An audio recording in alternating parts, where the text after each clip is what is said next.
Right, what is up, you guys, and welcome to episode 6 of Business Foundations in a Changing World. In this video, we're going to be going over management, or the nature of management. We're going to be talking about management, managers, the importance of management, and the different financial or the different pillars of management, if you will.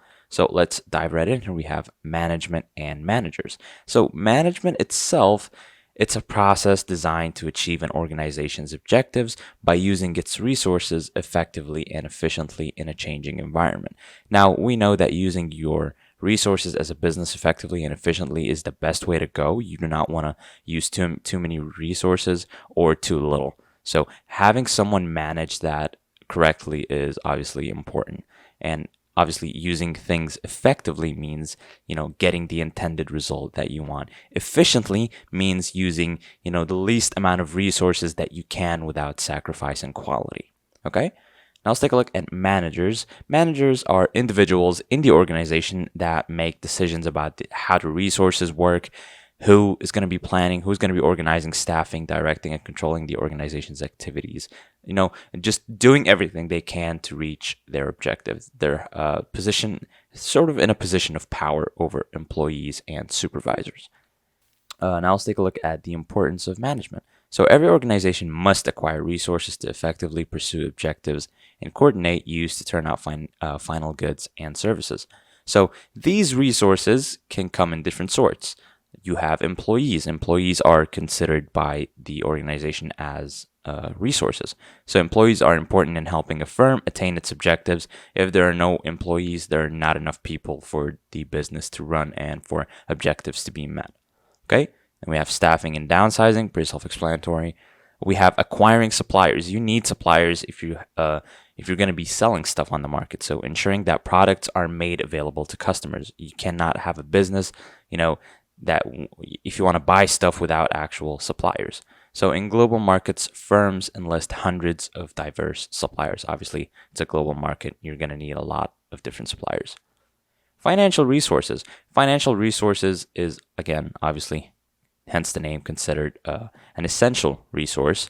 So you need financial resources to pay for essential activities. The business cannot run without financial resources. In previous videos, we said that if you only have the capital to start the business but not to fund it, then your business is going to fail eventually. So having capital or money is very important for your business to keep running.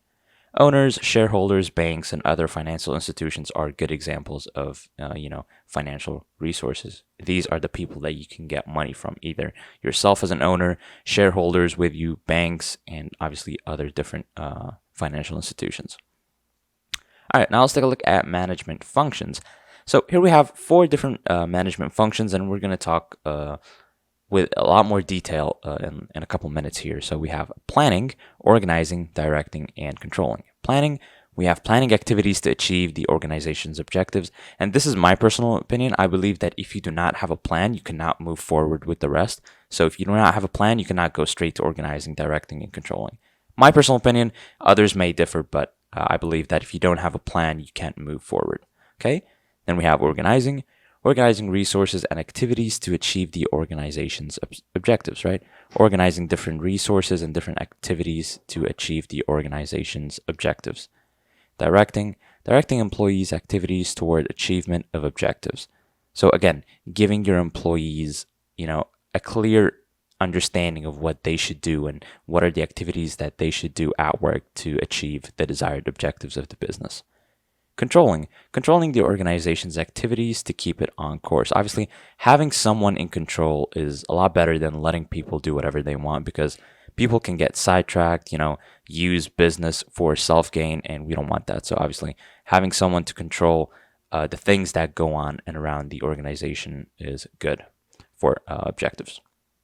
All right, let's dive into more detail about planning now. So planning is the process of determining the organization's objectives and deciding how to accomplish them. The first function of management, okay? So planning, in simple terms, is you taking a look at the objectives that you want to get in the next, we have short-term planning and long-term planning. We'll talk about that in a second here. So planning for your objectives, and you as an owner or as a manager deciding, hey, I'm going to take step 1, 2, and 3 to accomplish set objectives over time, or to reach set objectives. Okay, so mission is the statement of an organization's fundamental purpose and basic philosophy. Goals are the results of the company wants to achieve. Again, having or reaching a goal is the result that any company or any business wants. Objectives are measurable statements and common issues such as profit, competitive advantage, efficiency, and growth. Okay, so this is a big one. When a lot of people are like, hey, what's the main objective of a business? It's profit, obviously, in the beginning, but over time, profit is not the only thing that you want. Having a competitive advantage and planning for that is huge. Obviously, having or you using, let's say the business, something went wrong, right? And resources are not being used efficiently. So having, planning to start efficiently using resources is also very important. And simple growth of the business, right? Now, obviously, all of these are not in their own corners. So like profit will go with growth hand in hand, but I just want to let you know that it's not just profit that is the only thing that is an objective for businesses. Plans specify what should be done by whom, where, when, and how. So think of planning as all the words that we use when asking questions, right? So plans give you specific answers as to where, when, how, why, and who, okay? Now let's go to strategic plans. Now we're going to talk a little bit about the different types of plans. So let's start with strategic. Those plans that establish long-range objectives and overall strategy or course of action by which a firm fulfills its mission. So think of strategic plans are plans that longer range, so about a year or more. So anything less than a year is not considered a strategic plan. And these are plans that can be used like, hey, we're gonna let the competitors in our business, take the lead this year, but then we're going to come back strong and take the competitive advantage and stuff like that. Okay, so that is strategic planning. Generally, cover periods ranging from 1 year or longer, and these are strategic plans could come in the form of adding products, buying other smaller companies or businesses and adding it to your own. Sell unprofitable segments of the business, starting stocks, so issue stocks and move into international markets. All of these are considered strategic plans, and they require great focus because if something goes wrong, you don't have anything else to back up on. All right, let's go to tactical plans. So these are short-range plans. So 1 year or less is considered a tactical plan, and this is designed to implement the activities and objectives specified in these strategic plans. So, making a strategic plan or planning strategically is not enough. So what happens, before that 1 year or more for strategic plan hits, we have to, have a system that tells us, hey, the first 4 months, we're going to be doing this in order to ensure that the strategic plan goes smoothly. I hope I'm making sense to you here. So again, designed to implement the activities and objectives, these smaller objectives that have to be reached in order for us to continue with the strategic plan. Keeping the firm on course established in the strategic plan, that's what we just said. An ever-changing market requires firms to develop short-run or tactical plan to deal with the changing environment. Okay, operational plans. So these are very short-term plans that specify actions for individuals, work groups or departments in order to accomplish and achieve the tactical plan and ultimately the strategic plan.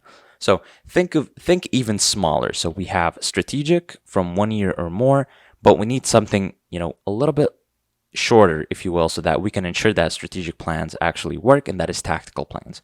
But in order to ensure that the first 4 months actually go as planned, we need something called operational plans. Okay? So this is, as simple as a manager giving a department, hey, you guys, in the first a month or 2 weeks, y'all are going to be doing this, and that. So this is called an operational plans. Apply to details and executing activities quickly. All right. Okay, now let's go to the second pillar. We have organizing. The structuring of resources and activities to accomplish objectives in an efficient and effective manner. This helps create synergy, establishes lines of authority, improves communication between employees and managers, helps avoid duplication of resources, very important, and improves competitiveness by speeding up decision making. So think of organizing in a business the same way you would organize your desk. So if your desk is all over the place, right? You have paper everywhere, you have pens, you have so many cables. It's really easy to make quick decisions, and it's quite hard to find what you're looking for. And you might even, make a copy of a paper that you already have lying around. You just don't see it because everything's cluttered up. So organizing a business is the exact same way, but on a much higher scale. So you can make decisions a lot faster if everything's organized inside the business itself. Okay. And obviously you risk duplicating resources because of, bad organizing inside the business. And this can cause, like we said, very big problems in the long run. So let's move on. We have directing, motivating and leading employees to achieve organizational objectives. Again, giving employees the motivation and the lead that they need to follow you in achieving the business's objectives is the number one priority. Again, you have employees to reach your goal as a business owner. Okay, so if employees don't get the spark of motivation or the lead that they need, they'll start looking for other ways, whether that's, use resources for personal gain, like we said, like doing the absolute bare minimum, something that's probably not enough in the long run. So again, you as a manager or as an owner, you must have that motivating and leading factor. Telling employees what to do and when to do it using deadlines, then encourage them to do their work. This is a part of directing, telling people what to do. Determining and administering rewards and recognition. Again, you can't expect employees to work and work and work for years on end without any sort of rewards and recognition at all. Recognition could come in like bonuses or promotions, stuff like that. Providing incentives, but recognition and appreciation are often the best motivators. Again, incentives are great, but obviously having that recognition in front of the whole company or being appreciated by your boss is a great feeling. I'm sure everybody that works knows that. Ask workers to contribute ideas for reducing costs, making equipment more efficient, improving customer service, or even developing new products. Again, you can ask workers to contribute ideas for giving you never know what an idea could come up with, right? What someone could come up with, like whether that's developing a new product or making equipment a lot more efficient, etc. So this all falls under directing. Finally, we have controlling. This is the process of evaluating and correcting activities to keep the organization on course. Things like measuring performance, comparing performance with standards or objectives, identifying deviations from the standards, investigating the causes of deviations, and taking corrective action when necessary. Again, controlling, you measure employees' performance and people that are under you, and you set them with the standards and objectives and see how you're doing. Again, you're looking at the bigger picture here. Okay? Now let's take a look at the different levels of management. We have 3 different levels. We have top management, so that is, president, CEO, executives, and vice presidents. Okay, and then you have middle management, so plant managers, division managers, and department managers. And then you have first line management, which is foremen, supervisors, and office managers. Okay, so as the pyramid shape applies, there are generally more middle managers than top managers, and still more first line managers. So just like the triangle here, first line management and there are a lot more people here than in middle management, and there are a lot more people in middle management than top management. Okay, so you're not going to see 5 CEOs as you would like 5 managers in first line or middle management. Okay, let's take a look at top management first. Excuse me. So the president and other top executives of a business, such as the chief executive officer, that's CEO, chief financial officer, CFO, and chief operations officer, COO, who have overall responsibility for the organization. So most of the responsibility falls on them if something were to happen to the business. In publicly owned corporations, the CEO's boss is board of directors. Okay, so think of the CEO. His boss is the board of directors, or his or her boss. Compensation committees work directors and CEOs to keep pay in line with performance. Workforce diversity is good for workers and for the bottom line. So this is the top management. These are the ones that, decide on different salaries, the workforce diversity, who are we hiring, who are we not hiring. Again, it doesn't happen face to face most of the time, but they have a big part. They contribute a big part to what happens inside the business or corporation itself. Now let's take a look at middle managers. Those members of an organization responsible for the tactical planning that implements the general guidelines established by top management. So they usually have more focused responsibilities and spend more time organizing than other managers. So the middle managers are the ones that are usually organizing employees, resources, telling people what to do, etc. In business, plant managers, division managers, and department managers make up middle management. Already know that? The ranks of middle managers have been shrinking as more companies downsize to be more productive. Okay, so middle managers are not as big as they once were because companies are trying to downsize, obviously, to increase productivity. Okay, first line managers, those who supervise both workers and the daily operations of an organization. So these are responsible for implementing plans established by middle management and directing workers' daily performance. So, okay, I'm a first line manager, right? I take everything into consideration from middle management, and I give it to, my employees, whatever, and I review what they do on a daily basis. This is my job as a first line management. Okay? So how do we implement the plan that was set by middle manager is on me. Spend most of their time directing and controlling. So directing, again, you're motivating and giving people what they need to hear in order to reach the objective that we want. And again, controlling and telling people what to do. Commonly called foreman, supervisor, and office service manager. These are first line managers. Okay. We have the different managerial roles here. We have decisional, so people like entrepreneurs, disturbance handler, resource allocator, and negotiator. And informational, we have monitor, disseminator, and spokesperson. And interpersonal, we have figure, leader, and liaison. Okay, now let's take a look at technical expertise. So technical expertise is specialized knowledge and training needed to perform jobs related to particular areas of management. Okay, so a particular area in management is like, let's say, a financial manager, right? Someone that needs very special and technical knowledge in reading pie charts and bar charts and stuff like that. So this is called technical expertise, needed most by first-line managers and least critical to top-level managers. Okay, so you're probably going to be a first-line manager with technical expertise, but you're probably not going to be a top-level manager. You're not really going to have a use for your technical expertise anymore.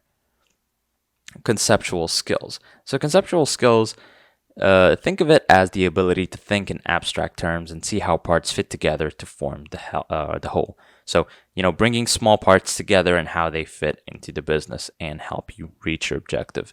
This is needed most by top-level managers. Again, you're not going to be thinking long-term and to the bigger picture as a first-line manager. That's not your job. That's the top-level manager's job. And evaluate where the company will be in the future. Again, not your place to talk. This is for top-level managers. Let's take a look at financial manager, for example. So financial managers are responsible for obtaining the necessary funding for organizations to succeed, both in the short term and in the long term. This financial manager of a city hedge fund analyzes data from financial charts, like we said, again, and you, as a financial manager, you're responsible for finding how to get the necessary funding for your organization to succeed, in the short term and in the long term. Let's take a look at analytical skills. So analytical skills, again, think of them as the ability to identify relevant issues, recognize their importance, understand relationships between them, and perceive underlying causes of a situation. Okay, so again, you have to, find or identify relevant issues in the business or problems in the business itself. Understand how important they are and what's the relationship between the problem and what causes the situation itself in the corporation. Most important to the success of top-level managers. Resolving ethical issues often requires analytical skills. Okay, so you'll probably run into a lot of ethical issues if you work in business, and you need to be able to think analytically if you want to solve a lot of these ethical issues. Okay, human relations skills. So human relations skills is the ability to deal with people both inside and outside the organization. Those who can relate, communicate well, understand the needs, and show a true appreciation for others are more successful. Again, being a decent human is cool and all, but being able to communicate, relate well, and understand the needs, and basically appreciating the person in front of you is what makes you have human relation skills. Not everybody can communicate well with other humans. Some people prefer to work alone or not deal with people at all. How many times have we seen that? So having that edge is more than likely to make you more successful. Important in organizations that provide services such as hospital, airlines, and banks. Again, these are all examples where there's a lot of human activity and a lot of humans talk to each other. So this is very important to have someone that, if a customer, gets angry at me and raises his tone, I should be the person to calm him down, not fight back. Okay? This is just a bare bones example. Requirements for successful leadership. Leadership is the ability to influence employees to work toward organizational goals. So, again, communicate objectives and expectation. Again, having the leadership to influence your employees to work toward organizational goals is very important, or you risk your employees, going sidetrack and using business resources for personal gain. It's not as bad as I'm making it seem to be, but it does happen. Gain the respect and trust of stakeholders, develop shared values, acquire and share knowledge, empower employees to make decisions, be a role model for appropriate behavior, and provide rewards and take corrective action to achieve goals. Okay, now let's take a look at leadership styles. We have 3 different types of leaders in an organization or in a business. So you have autocratic leaders. These are leaders that make all the decisions and tell employees what must be done and how to do it. There's no and, if, or buts. Okay, it's just I say this, you do it. This is how you do it. Done. Then we have democratic leaders. These usually involve employees in decisions. So employees are not the ones making the decisions, but rather we're all involved and we're all talking. Then we have free rein leaders. These are leaders that let employees work without much interface, right? So you don't really need me anymore. I'll be, watching over you from time to time, but you do your own thing, okay? So setting performance standards and letting employees find their own way to meet them. So me as a manager, I'm just gonna, hey, this is the standard that I expect from you. Do it however you want it. If you want to work, 12 hours today and, 2 hours tomorrow, you do you, okay? While if you do that in autocratic leaders, you will most likely be fired. Okay, let's take a look at authentic leadership. So there are more, there's one more. Okay, so there's 4 and not 3, my bad. So authentic leaders, these are different from the other 3 leadership styles because it is not exclusive. Both democratic and free rein leaders could qualify as authentic leaders. So it's a little bit different. It's a mix of both. They are usually passionate about goals and mission of company, display corporate values in the workplace, form long-term relationships with stakeholders. Former CEO of Ford, Alan Mulally, is frequently cited as an authentic leader. So think of an authentic leader as someone that is both democratic and free rein at the same time, using both to make things work, okay? Employee empowerment. When employees are provided with the ability to take on responsibilities and make decisions about their jobs. So, employee empowerment could come in the form of participating, in the big decision making, right? Employees love to feel like they're contributing to, the movement of the business or the organization. So participative corporate culture is beneficial. Employees feel they are taking an active role in the firm's success. Leaders must adopt systems that support employees' ability to provide input and feedback on the company. Again, just, letting your employee tell you, or provide input, even if you're not going to, gain much from it, is great for the employee's mental health. Managers should be trained to empower employees to make decisions, even in challenging situations. Okay? So you as a manager, you should be trained and you should ingrain this in your head to empower employees to make decisions, even in challenging situations. And this really shines, a good manager and a bad manager are usually the same, but, in challenging situations is where their true colors mostly come out.